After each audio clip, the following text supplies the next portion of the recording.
Hello student, 11th class mathematics में हम आपको आज बेसिक मैथमेटिक्स पढ़ाएंगे। Basic mathematics students, basic mathematics की ये हमारे पास सेकंड क्लास है। ठीक है स्टूडेंट, देखिए अब हम पढ़ेंगे सबसे पहले set builder form. Set builder form student, set builder form में हमारे पास क्या होता है, ये मान लिया करली ब्रैकेट है, यहाँ पे एलिमेंट आएंगे, यहाँ पे एलिमेंट आएगा, इसके बाद जो आएगा ना वो property satisfied by the element. ठीक है, मान लिया x is a prime number, x is a prime number less than 10। ठीक है स्टूडेंट, तो ये हमारे पास क्या होता है, property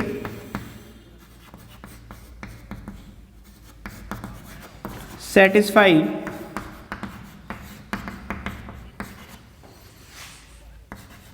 bye the element, by the elements. ठीक है, बाय द एलिमेंट बोलो स्टूडेंट, और ये हमारे पास स्टूडेंट यहां पे क्या होता है, एलिमेंट। ठीक है, तो इसको हम रोस्टर फॉर्म में कैसे लिखेंगे, मान लीजिए हमारे पास ए सेट था, ए इज इक्वल टू, देखो अब लेस देन 10 प्राइम नंबर हमारे पास, मान लिया 2 है, 2 हमारे पास प्राइम नंबर है, लेस देन 10 है, 3 है, 4 नहीं है, 5 है, फिर 6 नहीं होगा प्राइम, 7 है, 8 नहीं है, 9 भी नहीं है और 10 भी नहीं है स्टूडेंट। ये हमारे पास है प्राइम नंबर लेस देन 10। तो इसी को हमने लिख दिया बेटा किसमें, सेट बिल्डर फॉर्म में। सेट बिल्डर फॉर्म में क्या होता है, करली ब्रैकेट के बाद यहाँ पे एलिमेंट आता है, इसके बाद उसकी प्रॉपर्टी आती है जो कि एलिमेंट हमारे पास क्या करता है, सेटिस्फाई करता है। देखो अगर हमारे पास ऐसे होता है, मान लीजिए बी सेट है x square such that x is natural number less than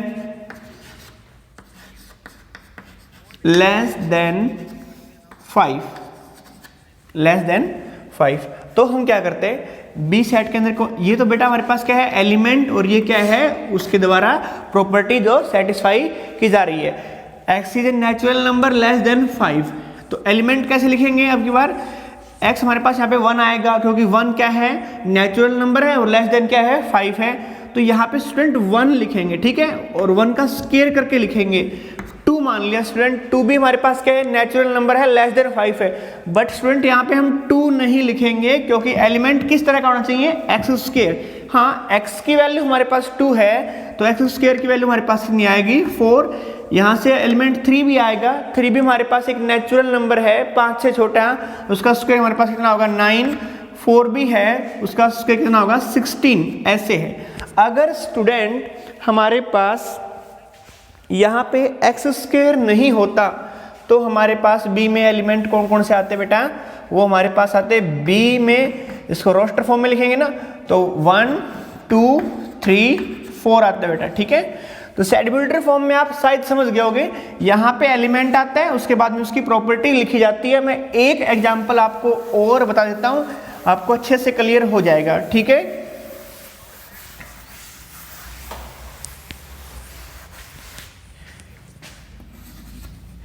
x is such that x square minus 16 is equal to 0। ये हमारे पास क्या है, ये एलिमेंट है, ये हमारे पास एलिमेंट है,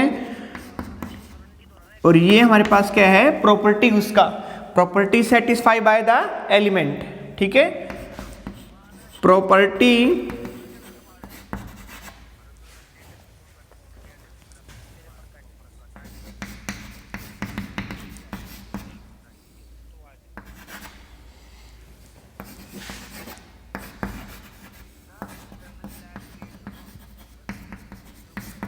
property satisfy by the element. ये कह रहा है कि देखो हमारे पास x is such that x square minus 16 is equal to 0, कि x square minus 16 is equal to 0 होना चाहिए, तो x square is equal to 16, तो यहाँ से स्टूडेंट हमारे पास क्या आ जाएगा, x is equal to under the root plus minus 16, x is equal to plus minus 4। तो इसको अगर हम रोस्टर फॉर्म में अगर लिखेंगे बेटा तो हमारे पास क्या आएगा, वो आएगा -4 और +4, ठीक है। यानी कि स्टैटिक फॉर्म में ऐसे लिखा जाता है, पहले बेटा एलिमेंट आएगा और फिर उसके द्वारा जो प्रॉपर्टी सेटिस्फाई की गई है उसको हम लिखते हैं, ठीक है। ये हमारे पास होता है स्टैटिक फॉर्म, ठीक है बच्चों। इसे इसलिए पढ़ाया गया है आपको क्योंकि अब हम set of a rational number आपको बताने वाले हैं, ठीक है। हमने फर्स्ट वीडियो में सेट ऑफ रियल नंबर के बारे में, set of non negative real number, उन सभी के बारे में आपको बेटा बताया था। इसके बाद हम पढ़ेंगे set of a rational number, ठीक है। Set of a rational number हमारे पास क्या होते हैं, देखो set of a rational number, बेटा रैशनल नंबर को हम रोस्टर फॉर्म में नहीं लिख सकते, ठीक है। कंटिन्यूस सेट ब्रैकेट में उसको लिखना पॉसिबल नहीं है। सेट ऑफ रैशनल नंबर्स, तो ठीक है, तो उनको हम ऐसे लिखेंगे, x is such that, roster form में लिखना पॉसिबल नहीं है बेटा, कंटिन्यूस सेट ब्रैकेट में भी लिखना पॉसिबल नहीं है। x is such that x is equal to p upon q, where p and q both are integer and q does not equal to 0। यानी कि बेटा ये तो उस एलिमेंट की प्रॉपर्टी है और यहाँ पे वो क्या बेटा एलिमेंट है। अगर आपसे कोई पूछे कि इसमें 1/2 आएगा क्या, देखो बेटा p अपॉन q फॉर्म में है, q 0 भी नहीं है और दोनों क्या बेटा इंटीजर, तो हाँ ये इसके अंदर एलिमेंट आएगा, ठीक है बेटा। इनको ऐसे लिखना पॉसिबल नहीं है क्योंकि 1/3 ये डिस्क्रीट वैल्यू तो देता नहीं है बेटा, कंटिन्यूस वैल्यू होते हैं, ठीक है। इसलिए हमारे पास इसको हम किस में लिखेंगे बेटा, इसको हम लिखेंगे सेट बिल्डर फॉर्म में। तो सेट ऑफ रैशनल नंबर इसको बेटा हम डिनोट करते हैं Q से, ठीक है। तो वो हमारे पास क्या होता है, किस में लिखेंगे उसको, रोस्टर फॉर्म में लिखना पॉसिबल नहीं है बेटा, ठीक है। कंटिन्यूस ब्रैकेट में भी लिखना पॉसिबल नहीं है बेटा, क्लोज ब्रैकेट में भी नहीं लिख सकते, ओपन ब्रैकेट में भी नहीं लिख सकते और हम उनको डिस्क्रीट सेट में भी नहीं लिख सकते, पॉसिबल नहीं है बेटा वहां लिखना। तो प्रॉपर्टी फॉर्म में लिखेंगे, सेट बिल्डर फॉर्म में हम सेट को डिफाइन कर देंगे, ठीक है। x is such that x is equal to p upon q की फॉर्म में होना चाहिए, p और q दोनों इंटीजर होने चाहिए और q क्या नहीं होना चाहिए बेटा, 0 नहीं होना चाहिए, ठीक है। इसके बाद देखो बेटा आता है हमारे पास set of a irrational number. Set of a irrational number में हमारे पास उसको बेटा किससे रिप्रेजेंट करते हैं, QC से, ठीक है। Complement of a rational number बोल सकते हो बेटा, या फिर इसको आप ये बोल दो कि रियल में से आप रैशनल माइनस कर दो तो हमारे पास क्या बच जाएंगे, इरेशनल। इरेशनल को पता है बेटा आपको, उनका जो डेसिमल एक्सपेंशन होता है उनकी वैल्यू कभी खत्म ही नहीं होती। जैसे बेटा पाई हमारे पास इरेशनल है 3.14, इसके बाद में जो वैल्यू आएगी बेटा वो नॉन टर्मिनेटिंग नॉट रिपीटिंग आएगी, non terminating not repeating, terminate भी नहीं करेगी और रिपीटिंग नॉट रिपीटिंग, ठीक है। मान लिया x हमारे पास नेपियर कांस्टेंट है बेटा 2.71 समथिंग वैल्यू होता है बेटा, ठीक है। 2.71 ये नेपियर कांस्टेंट, ये भी बेटा इरेशनल है, इसका भी वैल्यू हमारे पास क्या होता है, नॉट टर्मिनेटिंग नॉट रिपीटिंग। तो ये बेटा हमारे पास क्या है, इरेशनल है बेटा। और उसके बाद में आप √2 ले लो बेटा, √2 का वैल्यू हमारे पास कितना होता है 1.414 और आगे बेटा नॉट टर्मिनेटिंग नॉट रिपीटिंग होता है। √3 ले लिया बेटा हमने, √3 का वैल्यू 1.73, आगे बेटा हमारे पास नॉट टर्मिनेटिंग नॉट रिपीटिंग होता है। तो ये सारे के सारे बेटा हमारे पास क्या है, ये सारे के सारे हमारे पास है इरेशनल नंबर है, ठीक है। ये सारे के सारे बेटा हमारे पास इरेशनल नंबर हैं। इसके बाद आप देखो ये इसको, ठीक है, इसको कैसे लिखेंगे बेटा, इनको भी डिस्क्रीट सेट में हम नहीं लिख सकते बेटा, डिस्क्रीट ब्रैकेट के अंदर नहीं आएंगे, तो बेटा इसको प्रॉपर्टी फॉर्म में लिख देंगे, ठीक है। x is such that x does not equal to p upon q, यानी कि पी अपॉन क्यू की फॉर्म में न हो बेटा, ठीक है, पी अपॉन क्यू की फॉर्म में इसको न लिखा जा सके बेटा, ठीक है। और ठीक है, इतना ही आप बोल दोगे तो सही है कि जिसको हम पी अपॉन क्यू की फॉर्म में नहीं लिख सकते, इस तरह के जो एलिमेंट हैं जिनको हम पी अपॉन क्यू की फॉर्म में नहीं लिख सकते बेटा, वो हमारे पास क्या होते हैं, इरेशनल नंबर। याद रहे पाई बेटा नेपियर कांस्टेंट, ठीक है, नेपियर कांस्टेंट हो गया हमारे पास, √2 हो गया, √3 हो गया, ठीक है। ये सारे के सारे क्या हैं बेटा, इरेशनल है, क्योंकि इनका value not terminating, not repeating है, ठीक है। हाँ बच्चों, एक बात ये ध्यान रखना कि हमारे पास 22/7 है, वो तो बेटा क्या होता है, रैशनल नंबर होता है। पाई बराबर 22/7 लिखना मैथमेटिकली गलत है, ठीक है बेटा, कभी नहीं होता बेटा। ये तो इरेशनल नंबर है, ये बेटा हमारे पास क्या है, रैशनल नंबर है। हाँ बेटा, ये होता है कि उसका वैल्यू अप्रोक्सीमेट होता है उसके, ठीक है, तो ये हम लिख सकते हैं। और पाई बराबर 22/7 लिखना बेटा मैथमेटिकली गलत है, स्टेटमेंट है, ठीक है। तो बेटा सेट ऑफ रैशनल नंबर में इसको क्यू से बेटा रिप्रेजेंट करते हैं, मतलब किस में लिखेंगे बेटा, डिस्क्रीट सेट में तो लिख नहीं सकते, रोस्टर फॉर्म में नहीं लिख सकते, इन कंटिन्यूस सेट में भी इनको नहीं, कंटिन्यूस ब्रैकेट में भी लिखना पॉसिबल नहीं है, ठीक है। तो इसको हम लिखेंगे रोस्टर फॉर्म में लिख देंगे, ठीक है बेटा, सॉरी रोस्टर फॉर्म में तो लिखना बेटा पॉसिबल ही नहीं है, सेट बिल्डर फॉर्म में लिख देंगे बेटा इसको। x is such that x is equal to p upon q where p, q belongs to integer और q हमारे पास डज नॉट इक्वल टू बेटा 0। वो बेटा इरेशनल नंबर ये होते हैं बेटा, तो सेट बिल्डर फॉर्म में लिखेंगे बेटा। ये हमारे पास क्या है, सेट ऑफ इरेशनल नंबर है बेटा। x is such that x does not equal to p upon q, यानी कि बेटा p अपॉन q की फॉर्म में नहीं होगा, ठीक है। ये सेट ऑफ रैशनल और ये बेटा सेट ऑफ इरेशनल नंबर आपको समझ में आ गया। इसके बाद देखो बेटा हमारे पास आपको एक आध हम इंपॉर्टेंट पॉइंट लिखवा देते हैं, ठीक है। मान लिया कि हमारे पास अब आता है कि A union B itself A set. ये बेटा हमारे पास A यूनियन B क्या होता है, खुद एक ही सेट होता है। A यूनियन B का मतलब होता है बेटा it contain, this set contain, this set contain all elements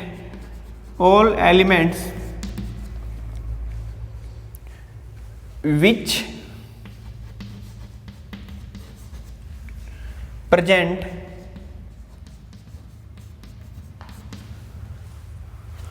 either in set A or in set B, ठीक है, ऑल्सो प्रेजेंट इन बोथ, ठीक है,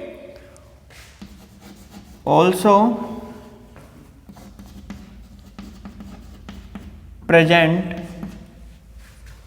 इन बोथ, ठीक है। मतलब क्या हुआ बेटा कि हमारे पास मान लिया ए सेट है हमारे पास 1 2 3 और बी सेट हमारे पास ये है 2 3 4 5। तो बेटा जो हमारे पास ए यूनियन बी होगा ना बेटा, उसके अंदर क्या आएंगे, वो सभी एलिमेंट आएंगे जो ए में हैं और बी में हैं, ठीक है। ए में प्रेजेंट वो सारे आएंगे और जो बी में प्रेजेंट हैं वो भी क्या आएंगे, सारे आएंगे, ठीक है। तो ए यूनियन बी हम कैसे लिखेंगे बेटा, ए के सारे एलिमेंट लिखो 1 2 3, अब बी के पास पहुंचो उसके भी सारे एलिमेंट लिखो, 2 जो पहले आ चुका है बेटा रिपीट नहीं करेंगे, 3 पहले आ चुका है रिपीट नहीं करेंगे बेटा, फिर हमारे पास 4 और 5, ठीक है। ये हमारे पास क्या हो जाएगा, ए यूनियन बी हो जाएगा। इसके बाद देखो एक एग्जांपल आपको और देते हैं।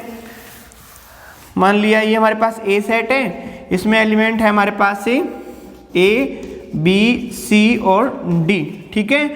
बी सेट हमारे पास है ए ई आई ओ यू, ठीक है। ए यूनियन बी बेटा हमारे पास क्या होगा, ए यूनियन बी होगा, पहले ए के एलिमेंट लिखो ए बी सी डी, फिर बी के एलिमेंट लिखो, बट कोई रिपीट नहीं होना चाहिए। तो हमारे पास ए तो पहले आ चुका है बेटा, ई आएगा, आई आएगा, ओ आएगा और यू, ये हमारे पास होता है यूनियन। A union B. ठीक है, इसके बाद हमारे पास जो नेक्स्ट आता है वो हमारे पास है इंटरसेक्शन। हमारे पास क्या है? इंटरसेक्शन। चलो उनकी बात कर लेते हैं। एक बार एक एग्जांपल और देखो बेटा, मान लिया हमारे पास एक सेट है ए, 3 से बेटा 9 है, और एक बेटा सेट है हमारे पास से वो मान लिया आपको 6 से बेटा 11 है। तो आप बताओ ए यूनियन बी। देखिए नंबर लाइन हमारे पास ये 3 है, और फिर हमारे पास मान लिया ये 6 है, ये हमारे पास 7 है, और ये हमारे पास 9, और ये हमारे पास क्या है 11 मान लिया। पहला सेट बेटा कहाँ से कहाँ कवर करते हैं? 3 और 9 के बीच में सभी एलिमेंट को, और इन दोनों को भी। ये 3 बेटा, और ये हमारे पास क्या है 9 है, तो 3 और 9 के बीच में, और इन खुद को भी बेटा 3 भी इसके अंदर है और 9 भी क्या है इसके अंदर है। ये हमारे पास क्या होगा बेटा? ए सेट हो गया। उसके बाद जो बी सेट हमारे पास है स्टूडेंट्स, वो देखो वो हमारे पास 6 से क्या है 11 है, 6 से क्या है 11 है। तो मान लिया 6 हमारे पास यहाँ से और फिर ये यहाँ तक बेटा 6 पे क्लोज है, तो यहाँ पे फील्ड सर्कल आ जाएगा। बेटा 11 पे क्लोज्ड है, तो यहाँ पे भी बेटा फील्ड सर्कल आ जाएगा। ठीक है, ये हमारे पास बी सेट है। अब बेटा यूनियन क्या होगा? यूनियन देखो ए के भी सारे एलिमेंट आ जाने चाहिए और बी के भी सारे एलिमेंट, तो बेटा यहां से ये लेंगे,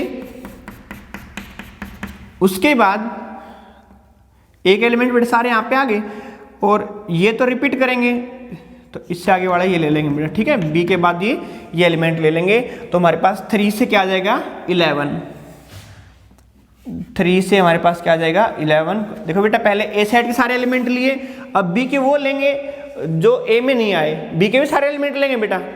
ए के सारे एलिमेंट ले लिए, अब बी के भी बेटा सारे एलिमेंट लेंगे, लेकिन बेटा बी के 9 से पहले बेटा बी के सारे रिपीट हो रहे हैं बेटा, उसमें आ चुके हैं पहले, तो इससे आगे वाला लिख देंगे बेटा। ठीक है, तो 3 से हम सीधा क्या करते हैं बेटा 11। यहाँ तक तो ए ने कवर कर दिया, और इसके बाद बेटा किसने कर दिया? बी ने कवर कर दिया, यानी कि ए और बी ने दोनों मिला के कितना कवर कर दिया बेटा? 3 से 11 हमारे पास हो जाएगा ए यूनियन बी। एक एग्जाम्पल और देखो बेटा, अच्छे से क्लियर हो जाएगा, फिर कोई समस्या नहीं रहेगी। अब इसके बाद देखो, मान लिया ए बेटा हमारे पास है 2 से 7 है, बी हमारे पास बेटा 3 से मान लिया ये 5 से 12 है बेटा, 5 से क्या है 12।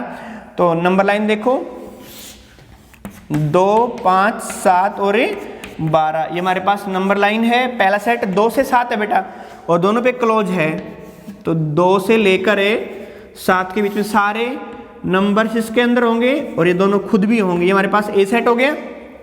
बी हमारे पास 5 से 12 है, तो 5 से लेकर और 12 तक। अब इन दोनों में यूनियन देखो, पहले मान लिया ए सेट को लेंगे, सारे एलिमेंट ले लिए। अब बी के बेटा इतने तो लेंगे नहीं क्योंकि रिपीट हो रहे हैं, तो इसके बाद सारे बी वाले ले लेंगे। तो दोनों ने मिला के कितना कवर किया बेटा? 2 से लेकर 12 तक। तो हमारे पास ए यूनियन बी हमारे पास आ जाएगा 2 से 12। ये हमारे पास क्या हो जाएगा? इनका आंसर हो जाएगा। ठीक है, इसके बाद हम क्या पढ़ेंगे? इंटरसेक्शन।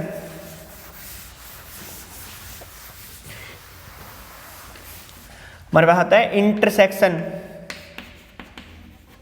इंटरसेक्शन, ठीक है, ए इंटरसेक्शन बी, ये सिंबल यूज करते हैं इंटरसेक्शन के लिए। A inter contain, this set contain, ये खुद एक सेट होता है। This set contain all elements which are common in A and B, which are present, या फिर बोलो बेटा which are common in A and B, which are common in A and B। ए और बी में बेटा दोनों कॉमन एलिमेंट हैं, वो सारे सेट के अंदर आएंगे। मान लिया ए सेट हमारे पास है 1 2 3 4 5, ठीक है, और 6 मान लिया, और बी हमारे पास है सेट 2 4 6। तो इन दोनों में कॉमन कौन कौन है? 2 बेटा दोनों में कॉमन है, 4 दोनों में कॉमन है, 6 दोनों में कॉमन है। तो ए इंटरसेक्शन बी जो हमारे पास आएगा वो खुद एक सेट होता है, उसमें दोनों में कॉमन एलिमेंट है वो हमारे पास आ जाएंगे। ठीक है, ये हमारे पास हो जाएगा ए इंटरसेक्शन बी। एक एग्जांपल और देखो, हमारे पास मान लिया कि ए सेट है 1 3 5 7 1 3 5 7 और 9, और यहाँ पे हमने मान लिया बी है हमारे पास 2 4 6 8 और 10। अगर आपसे पूछे कि ए इंटरसेक्शन बी हमारे पास क्या होगा, तो इनमें कोई भी कॉमन नजर नहीं आ रहा बेटा, कोई भी कॉमन नहीं है, तो ये हमारे पास 5। ठीक है, ये हमारे पास क्या हो जाएगा 5, नल सेट हो जाएगा बेटा। ये ए इंटरसेक्शन बी है ना, इस केस में हमारे पास क्या हो जाएगा, नल सेट हो जाएगा। ए इंटरसेक्शन बी बेटा समझ में आ गया, तो दोनों में कॉमन होते हैं, वो एलिमेंट इस सेट के अंदर हमें लिखने होते हैं। इसके बाद हमारे पास आता है ए माइनस बी बेटा, ए माइनस बी, ये भी एक सेट होता है बेटा। This set contains those element of A, those elements of A of set A which are not present in B, which are not present in B। देखो बेटा example देंगे तब अच्छे से समझ में आ जाएगा। मान लिया हमारे पास ए सेट है बेटा 1 2 3 4 5 6, ठीक है। इसमें हमने मान लिया कि ये हमारे पास सेट है 4 6 8 10। तो बेटा a माइनस बी का मतलब हुआ कि a की वो एलिमेंट लेंगे बेटा जो b में नहीं है। 1 है बेटा, 1 इसमें नहीं है तो 1 को लेंगे बेटा इस सेट के अंदर। इस सेट के अंदर वो एलिमेंट आएंगे, a के वो एलिमेंट आएंगे बेटा जो b में नहीं है। 1 यहाँ पे नहीं है तो 1 आएगा बेटा, 2 यहाँ पे नहीं है तो 2 भी आएगा बेटा, 3 यहाँ पे नहीं है तो 3 भी आएगा, 4 बेटा a का 4 लिया, 4 यहाँ पे तो 4 नहीं लेंगे, 5 नहीं है बेटा b में तो 5 लेंगे बेटा, 6 है बेटा तो नहीं लेंगे। यानी कि a के ही एलिमेंट लेने होते हैं बेटा जो b में प्रेजेंट नहीं है, ठीक है, उससे बाहर नहीं जाना होता आपको। a के वो एलिमेंट लेने होंगे जो b में नहीं है। तो बेटा a का 1 लिया, इसमें नहीं है तो लिया जाएगा। 2 उठाया बेटा, 2 इसके अंदर नहीं है तो 2 भी लिया जाएगा। 3 उठाया बेटा, 3 इसके अंदर नहीं है तो बेटा वो भी उठाया जाएगा, ठीक है। 4 उठाया बेटा, 4 इसके अंदर है तो नहीं लेंगे बेटा 4। a के वही एलिमेंट लेंगे बेटा जो b में नहीं है, 4 b में है तो नहीं लेंगे इसको। 5 b में नहीं है बेटा तो 5 को लेंगे, a माइनस ए b में 6 है बेटा तो 6 को नहीं लेंगे, ठीक है। ये हमारे पास हो जाएगा a माइनस बी। देखो बेटा a इंटरसेक्शन b और b इंटरसेक्शन बेटा a की बात होती है, ऐसे लिख सकते हैं दोनों को बेटा। यूनियन में भी a यूनियन b बेटा बराबर होता है b यूनियन a के, लेकिन बेटा a माइनस b ये जो सेट है वो बेटा हमारे पास बराबर नहीं होता बेटा किसके, b माइनस a के इन जनरल बेटा। कभी कभी तो क्या होता बराबर हो जाए, बट इन जनरल बराबर नहीं होता। अगर आपसे पूछे कि a b माइनस a बेटा क्या होगा यहाँ पे, तो अब क्या होगा बेटा b माइनस a, b के एलिमेंट लेंगे जो a में नहीं है, तो ठीक है। 4 उठाया बेटा, इसमें है तो नहीं लेंगे बेटा 4 को इस सेट के अंदर। बेटा 6 उठाया, इसके अंदर है तो नहीं लेंगे बेटा 6 को भी। 8 बेटा, 8 उठाया, 8 इसके अंदर नहीं है तो 8 आ जाएगा बेटा, और एक बेटा 10 आ जाएगा जो कि इसके अंदर नहीं है। तो बेटा b माइनस ए तो हमारे पास ये आया, और a माइनस बी आपने पहले किया था वो कितना आया था, 1 लिया गया था, 2 3 और 5। देखो बेटा बराबर नहीं है। तो बच्चों आपको a माइनस बी और b माइनस ए भी शायद समझ आ गया होगा। इसके बाद देखो एक आध एग्जाम्पल बेटा इनका और ले लेते हैं हम कंटिन्यूअस सेट के अंदर। ये तो हमने डिस्क्रीट सेट के अंदर लिया।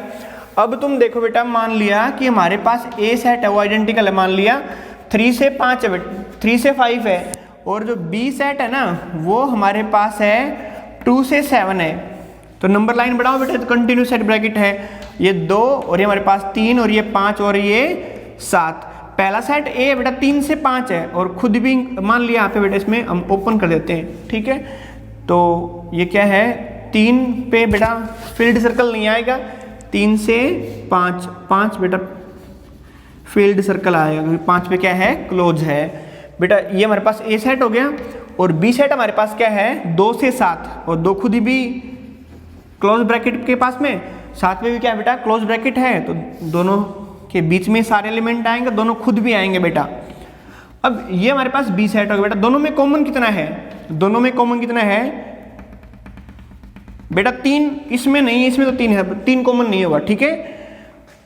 5 दोनों में बेटा, 5 इसके अंदर भी है, 5 इतना पार्ट बेटा, ये 5 है ना, इतना पार्ट क्या है बेटा दोनों में कॉमन है, 3 नहीं है बेटा, क्योंकि 3 इसमें तो नहीं है, इसमें 3 है, तो बेटा दोनों का कितना पार्ट कॉमन है, इतना पार्ट दोनों का क्या है कॉमन है। तो यहाँ पे बेटा ए इंटरसेक्शन बी हमारे पास कितना हो जाएगा बेटा, 3 पे ओपन बेटा 5 पे क्लोज्ड, 3 से बेटा 5, वो हमारे पास क्या हो जाएगा बेटा ए इंटरसेक्शन बी हो जाएगा। एक एग्जाम्पल बेटा आपका और ले लेते हैं, अच्छे से क्लियर हो जाएगा। मान लिया बेटा कि हमारे पास एक है 1 से लेकर 6 तक है, ओपन ले लिया, और बी सेट है वो मान लिया हमारे पास 4 से लेकर 11 तक है। नंबर लाइन बनाया, 1 फिर 4 है फिर 6 है फिर 11 है, ठीक है। ए में हमारे पास 1 से 6 आएंगे, दोनों पे बेटा हमारे पास ओपन सर्कल आएगा, ठीक है। अब 4 से 11 बी सेट है, ये ए सेट हो गया, और 4 से 11 बी सेट है, दोनों पे ओपन है, तो यहाँ पे हम क्या लगा देंगे ओपन सर्कल। कॉमन पार्ट देखो बेटा कितना है, कॉमन पार्ट है हमारे पास ये और ये, ठीक है। बोले ए सेट में 6 है क्या, तो नहीं है, तो कॉमन कैसे हो सकता है बेटा, कॉमन तो फिर होगा ही नहीं, तो सिर्फ बेटा 4 से लेकर और 6, 4 भी कॉमन नहीं होगा बेटा, 4 इसके अंदर तो है बेटा, इस सेट के अंदर 4 है नहीं है, क्योंकि 4 पे यहाँ पे सर्कल है बेटा। तो बेटा 4 से और 6 के बीच में ये पार्ट हमारे पास क्या है कॉमन है, तो यहाँ पे बेटा ए इंटरसेक्शन बी जो हमारे पास हो जाएगा वो ओपन 4 से ओपन 6 हो जाएगा बेटा। तो बेटा ये आपको समझ में आ गया होगा, ठीक है। इसके बाद देखो हम आपको कुछ एक पॉइंट लिखवाते हैं जो आपके इंपॉर्टेंट पॉइंट हैं, उनको आप नोट कर लेना। हमारे पास है पहला जो पॉइंट है वो ये है बेटा कि ए नंबर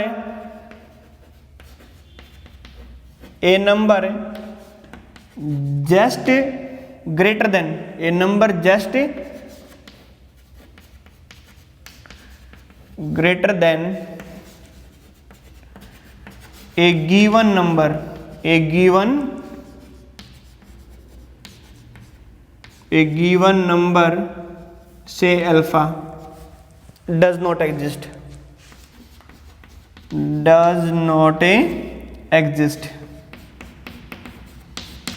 ठीक है बेटा। मान लिया आपसे बोले कि 2 से जस्ट बड़ा नंबर बताओ, तो कुछ बच्चे कहेंगे 2.01, तो बेटा इससे पहले तो इनके बीच में एक जीरो लगा दो बेटा, इससे पहले तो ये है बेटा, ठीक है। अब एक बच्चा बीच में जीरो लगा दिया बेटा, यहाँ पे 0 0 0 0 1, बोले कि 2 से जस्ट बाद में ये आएगा, ठीक है। फिर ये बच्चा कहेगा कि यहाँ पे 0 और लगा दो बेटा, तो ऐसे हम लगाते रहेंगे 0, तो बेटा खत्म तो होगा नहीं।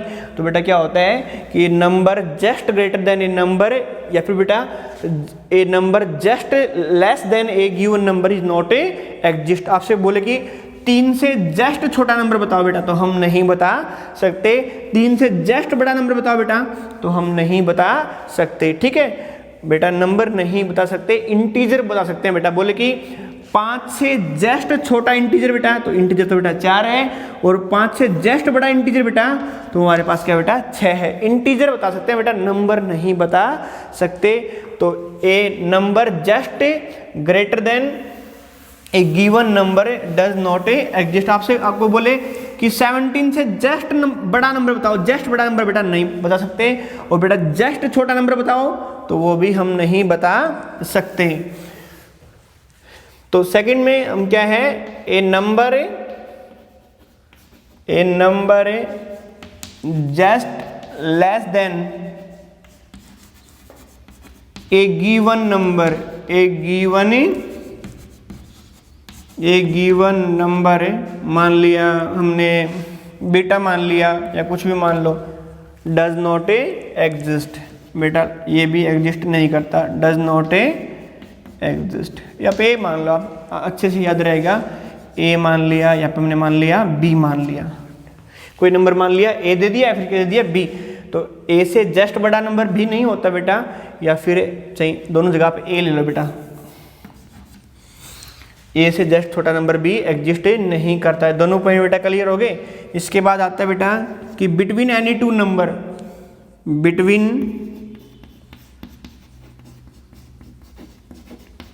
Any two numbers there exist an infinite number, infinite there exist infinite number बेटा, मतलब वो बेटा नंबर आपका रैशनल भी होते हैं और इरेशनल भी, यानी कि दो नंबर के बीच में मान लिया कि बहुत, आप स्मॉल ले लो बेटा, चाहे 1.2 बेटा और ये बेटा 1.3 ले लिया, इन दोनों के बीच में बेटा इनफाइनाइट तो रैशनल नंबर है और इनफाइनाइट क्या होते हैं, इरेशनल नंबर होते हैं। किन्हीं भी दो नंबर के बीच में बेटा आपसे पूछेगी, मान लिया 5 और 7 के बीच में, 5 और 6 के बीच में, या फिर 5.01 के बीच में, 5 और 5.01 के बीच में कितने नंबर है बेटा, कितने रियल नंबर है, तो कहोगे इनफाइनाइट। और कितने बेटा हमारे पास इरेशनल नंबर है, तो इनफाइनाइट, और बेटा कितने रैशनल नंबर है बेटा, इनफाइनाइट। ठीक है, इनफाइनाइट रैशनल और इनफाइनाइट बेटा इरेशनल हैं, इसलिए कहेंगे कि दोनों के बीच में इनफाइनाइट क्या है हमारे पास से रियल नंबर है। ये बेटा इंपॉर्टेंट पॉइंट है कि किन्हीं भी दो नंबर के बीच में इनफाइनाइट रियल नंबर होते हैं। ठीक है, infinite real number exist between any two numbers there exist infinite numbers, real numbers बोल दो बेटा। ठीक है, मतलब रैशनल और इरेशनल, ये भी पॉइंट आप डिनोट कर लेना बेटा, इसको भी आप नोट कर लेना, ये भी आप नोट कर लेना। ठीक है, ये भी नोट कर लेना। ठीक है बेटा, इसके बाद हमारे पास जो आता है ना बेटा, वो हमारे पास है कि जो स्क्वायर रूट होता है ना बेटा, वो ऑलवेज नॉन नेगेटिव होता है। Square root of anything, square root होता है ना बेटा, मान लिया ए है, कोई भी यहाँ पे एक्सप्रेशन आएगा वो हमेशा स्क्वायर रूट होता है बेटा, वो हमेशा क्या होता है, ग्रेटर देन इक्वल टू 0, यानी कि नॉन नेगेटिव होता है। जैसे बेटा कुछ बच्चों में मिसअंडरस्टैंडिंग ये होती है, मान लिया 81 है, रूट 81, तो वो कहेंगे कि इसका आंसर आएगा प्लस माइनस 9, तो बेटा ये क्या है हमारे पास, ये गलत है सिर्फ, और इसका आंसर बेटा क्या आता है, नॉन नेगेटिव आता है। रूट 81 का आंसर बेटा सिर्फ क्या आएगा, नो। ठीक है, मान लिया रूट हमने मान लिया कि 64 मान लिया, तो ये हमारे पास प्लस माइनस 8 नहीं होता, सिर्फ क्या होता है हमारे पास प्लस 8 होता है, यानी कि हमेशा पॉजिटिव क्वांटिटी देता है हमारे पास स्क्वायर रूट। अच्छा, मान लिया किसी बच्चे ने बोल दिया कि हमारे पास x square is equal to मान लिया 81 है, x square is equal to हमारे पास क्या है 81 है, तो अब वो क्या करेगा, एक्स इज इक्वल टू क्या करेगा, वो हमारे पास यहाँ पे कर देगा root 89, x is equal to 9, तो बेटा ये भी हमारे पास क्या हो जाएगा, गलत हो जाएगा, क्योंकि यहाँ पे तो x की वैल्यू सिर्फ एक ही वैल्यू आई बेटा, जिसके लिए क्या कर रहा है, ये इक्वेशन हमारे पास क्या हो रही है, सेटिस्फाई हो रही है। हाँ, रूट 81 से बेटा वैल्यू हमारे पास सिर्फ क्या आएगी, 9 ही आएगी, तो बेटा उसने यहाँ पे गलती कर दिया कि इससे तो हमारे पास एक ही वैल्यू आएगी, तो यहाँ पे अगर -9 रख देते तो भी बेटा वो क्या होता, ये सही होता। तो बेटा क्या करेंगे, देखो x square is equal to 81, इसको हम ऐसे नहीं लिख सकते कि x इज इक्वल टू ये बेटा, तो बेटा हमारे पास क्योंकि अगर ऐसे लिखेंगे ना x is equal to root 89, तो बेटा हमारे पास एक ही आंसर आएगा बेटा 9, और इसको तो बेटा x की दो वैल्यू सेटिस्फाई कर रही है बेटा 9 और -9, तो बेटा वो दूसरी वाली वैल्यू हमारे पास कैसे आएगी, x square is equal to 81 है ना, तो x इज इक्वल टू बेटा यहाँ पे हम क्या लगा देंगे, प्लस माइनस रूट 81।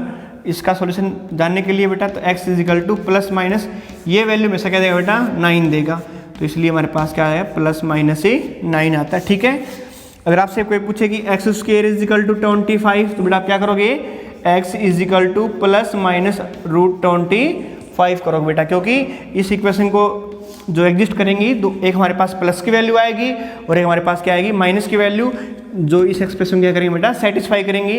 तो वो हमारे पास इस तरीके से आ सकती हैं, x is equal to plus minus से 5 हमारे पास हो जाएगा इसका सॉल्यूशन इस इक्वेशन का। बट अगर आपसे पूछे बेटा कि रूट 25 क्या प्लस माइनस 5 होता है, तो बेटा ये गलत है, रूट तो बेटा हमेशा प्लस 5 ही वैल्यू देगा इसका, तो ठीक है। तो इक्वेशन को सोल्व करने के लिए हम पहले ही प्लस माइनस से लगा लेते हैं। ये बेटा आपको 3 नोट लिखवाए हैं, ये आप हमेशा याद रखना। इसके बाद हम आपको नेक्स्ट वीडियो में बेसिक मैथमेटिक्स की नेक्स्ट वीडियो में हम आपको कंटिन्यूअस पढ़ाते रहेंगे बेसिक मैथमेटिक्स। थैंक यू बेटा।